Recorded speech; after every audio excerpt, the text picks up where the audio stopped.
Hello everyone, and welcome to the Logistic Regression Project Exercise Solutions lecture. In this lecture, we're going to be going over the solutions for the Logistic Regression project. Let's go ahead and jump to the notebook to get started. Alright, here I am at the notebook. I'm going to go ahead and get started with the tasks. First thing I wanted to do was to import a few libraries you'll think you need, or just import them as you go along. I'm going to go ahead and import the ones that we usually import. NumPy and Pandas.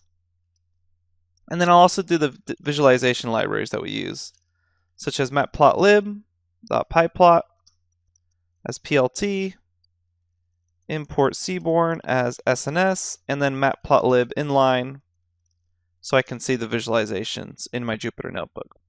Then we wanted to read the advertising.csv file as add_data. So you can do that with pd read CSV. And then we wanted to check the head of add data. And we can do that just with the head method. And we get these columns back. So here we have the columns of consumer time on the site in minutes, the customer age in years, average income of geographical area of consumer, average minutes a day the consumer's on the internet, the headline of the advertisement, that's the ad topic line, the city of the consumer, whether or not the consumer was male, the country of consumer, and time at which consumer clicked on an ad. If we go ahead and scroll to the right a bit, that timestamp, and then clicked on ad 0 or 1, indicating clicked on ad. Okay, next we wanted to use info and describe on ad data. So you can go ahead and just say info, and it returns back that we have 1,000 rows, 10 columns. And then if you want a statistical description, you can just go ahead and say describe. And you can see some statistical information about the numerical columns. Let's go ahead and continue on with some exploratory data analysis with some plots. We want to go ahead and create a histogram of the age. In order to do this, you can just call directly off of the age column .plot.hist, or even just .hist. And let's go ahead and set bins equal to 30 and check it out. All right. So there's our histogram of the age. Looks like it's pretty normally distributed, kind of around maybe 30, 35-ish, a little hard to tell. All right, the next plot we wanted to do was a joint plot showing area income versus age. Let's go ahead and explore that. We can just call sns.jointPlot. And on the x-axis, we want age, so we'll say age, that's capital A. And on Y, we're going to go ahead and say area space income. And then we'll set our data source equal to add data. And then we get this joint plot that appears like this. And we can kind of see the relationship between the area income versus this person's age. A little scattered, but it does look like there's a trend that you only start earning stuff once you start getting into your 20s, which makes sense. And then as you get older, it looks like your income maybe starts to increase, but as you get even older than that towards retirement, you either start getting no income or it starts to drop. So we can go ahead and explore that a little more. What we can go ahead and do is check out a joint plot showing KDE distributions of daily time spent on site versus age. And that's going to look like this. Let's go ahead and show you how we can do that. We can say SNS joint plot. We want to pass in age as X. And on Y, we want to go ahead and say daily time spent on site, which is the name of the column. Data is add data. And then let's go ahead and just check this out. Notice if we don't specify kind, we just get a scatter plot again. So I want to go ahead and say kind is equal to KDE. And here I get this nice KDE diagram. And you can go ahead and specify colors if you want. So you could add color equals red to see the distribution in red. All right, now let's go ahead and create a joint plot of daily time spent on site versus daily internet usage. So you can say sns.jointPlot.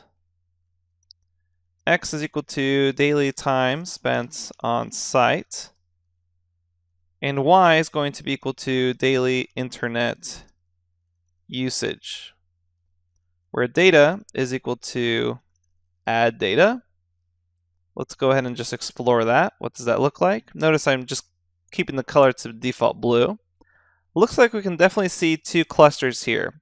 As you go higher in daily internet usage and higher in daily time spent on the site, you tend to belong to this cluster here, and it looks like there's another cluster of this, well, what looks like to be almost a circular pattern in this pair diagram. And what we can do to explore this a little further is just do this joint plot for every single numerical column, and we can go ahead and do that with an sns.pairplot. We can say add data, and we also want to say hue defined by clicked on the add. So I'm going to go ahead and say hue is equal to clicked on add. Let me go ahead and run that. And remember, pair plots may take a while depending on how big your data set is. All right, here it is with the default colors, and you can zoom in on this or set the notebook or style to whatever you want if you want to increase size. But we can actually see here quite clearly certain relationships between things such as age or income or daily time spent on site and whether or not they clicked on the ad. And you can go ahead and explore these on your own if you're interested in them. But let's go ahead and move on to the logistic regression. What we want to do is split the data into a training set and a testing set using train test split. In order to do that, we just say from sklearn cross validation import train test split, and then we can always just say train test split, do shift tab is what I always like to do, scroll down till you see the example so you can just copy and paste from the example and make your life a little easier. And then we go ahead and set X and Y, test size is going to be 0.3, and I'm going to set random state to 101 so you can get the same results if you're following along. Now we want to set X first, and that's going to be add data. And if we take a look at the add data again, let me go ahead and just make a cell here real quick. Add data, let's just check out the very first row and see what we want to actually pass in. I'll definitely want to pass in all the numerical information because that's looking good. Things that I can't add in at this time are some string information, such as the country or the city or the add topic line. And I'd also have to grab stuff off of the timestamp column in order for that to be relevant. So we'll go ahead and just drop that as well. So let's go ahead and just grab the columns that we're interested in for add data as features. That's going to be the daily time spent on site. Next column we want is the age. We'll also take the area income and the daily internet usage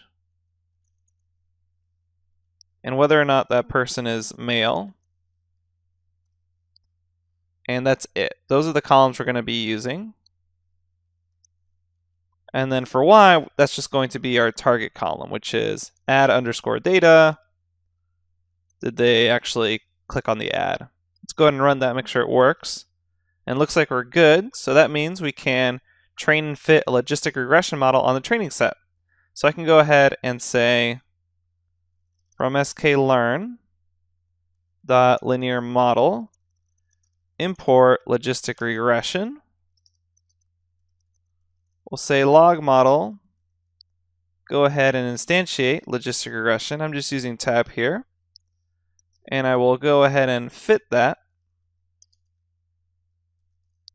to xtrain and ytrain to my training data.